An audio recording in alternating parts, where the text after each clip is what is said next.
السلام علیکم دوستو، آج کی کہانی کا نام ہے والدین کی خدمت، احترام اور دعا کی عظیم فضیلت۔ والدین دنیا کی وہ نعمتیں ہیں جن کی قدر انسان اکثر دیر سے سمجھتا ہے۔ ان کی خدمت، ادب، محبت اور ان کے لیے دعا کرنا نہ صرف دنیا میں سکون کا ذریعہ ہے بلکہ آخرت میں بھی کامیابی کا سبب بنتا ہے۔ بزرگان دین نے والدین کے حقوق کے بارے میں ایسے واقعات نقل کیے ہیں جو دل کو جھنجھوڑ دیتے ہیں۔ ابو خلابہ رحمۃ اللہ فرماتے ہیں کہ میں نے خواب میں ایک قبرستان دیکھا جہاں قبریں شق ہو چکی تھیں اور مردے قبروں کے کنارے پر بیٹھے تھے۔ ہر ایک کے سامنے نور سے بھرا ہوا ایک طبق رکھا تھا، مگر ایک شخص ایسا تھا جس کے سامنے کوئی نور نہ تھا۔ میں نے اس سے پوچھا، تمہارے سامنے نور کیوں نہیں؟ اس نے جواب دیا، ان سب کی اولاد اور عزیز ان کے لیے دعا کرتے ہیں، صدقہ دیتے ہیں، اسی وجہ سے انہیں یہ نور ملا ہے۔ میرا بھی ایک بیٹا ہے مگر وہ نہ میرے لیے دعا کرتا ہے نہ صدقہ، اس لیے میں محروم ہوں اور اپنے ہمسایوں سے شرمندہ ہوں۔ جب ابو خلابہ رحمۃ اللہ بیدار ہوئے تو اس شخص کے بیٹے کو بلا کر سارا خواب سنایا۔ وہ نوجوان رو پڑا اور کہنے لگا، آپ گواہ رہیں، میں توبہ کرتا ہوں، اب میں اپنے والد کے لیے دعا بھی کروں گا اور صدقہ بھی۔ کچھ عرصے بعد ابو خلابہ رحمۃ اللہ نے دوبارہ وہی خواب دیکھا۔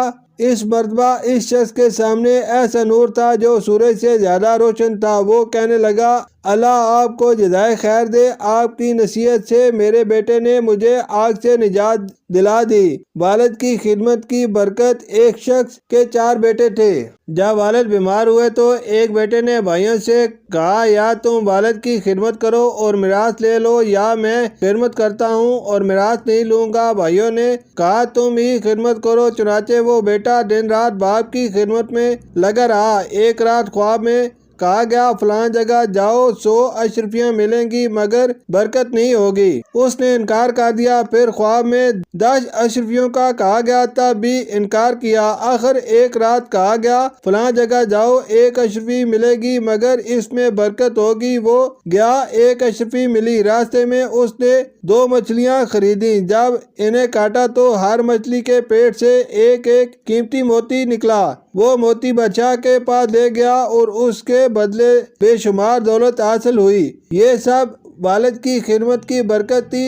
700 سالہ عبادت گزار حضرت داؤد علیہ السلام ایک دن زبور کی تلاوت کر رہے تھے کہ دل میں خیال آیا، شاید دنیا میں ان سے بڑھ کر کوئی عبادت گزار نہیں۔ اللہ تعالیٰ نے وحی فرمائی، فلاں پہاڑ پر جاؤ، وہاں ایک شخص 700 سال سے عبادت کر رہا ہے اور ایک معمولی لغزش پر نادم ہے۔ وہ لغزش یہ تھی کہ ایک دن اس کی ماں نیچے بیٹھی تھی اور اس کے قدموں سے کچھ مٹی ماں پر گر گئی تھی۔ حضرت داؤد علیہ السلام جب اس شخص کے پاس پہنچے تو وہ نہایت کمزور مگر عبادت میں مشغول تھا۔ اس نے کہا، مجھے 700 برس ہو گئے مگر مجھے نہیں معلوم میری ماں مجھ سے راضی تھی یا ناراض، اسی غم میں استغفار کرتا رہتا ہوں۔ حضرت داؤد علیہ السلام نے فرمایا، اللہ نے مجھے بھیجا ہے کہ تمہیں خوشخبری دوں، اللہ بھی تم سے راضی ہے اور تمہاری ماں بھی راضی ہو کر دنیا سے گئی۔ یہ سن کر وہ سجدے میں گر پڑا اور اسی حالت میں وفات پا گیا۔ ماں کی بد دعا کا انجام۔ عطا بن یسار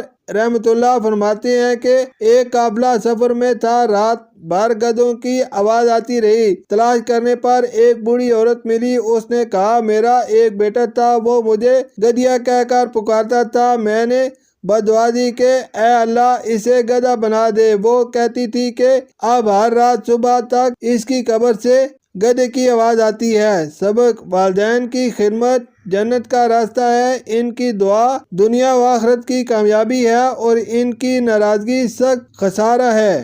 جو والدین اس دنیا سے جا چکے ہیں ان کے لیے دعا، صدقہ اور نیک اعمال ہی بہترین تحفہ ہیں۔ اللہ تعالی ہمیں اپنے والدین کی قدر کرنے، ان کی خدمت کرنے، ان کے لیے دعا کرنے اور ان کے حقوق ادا کرنے کی توفیق عطا فرمائے۔ آمین۔ شکریہ۔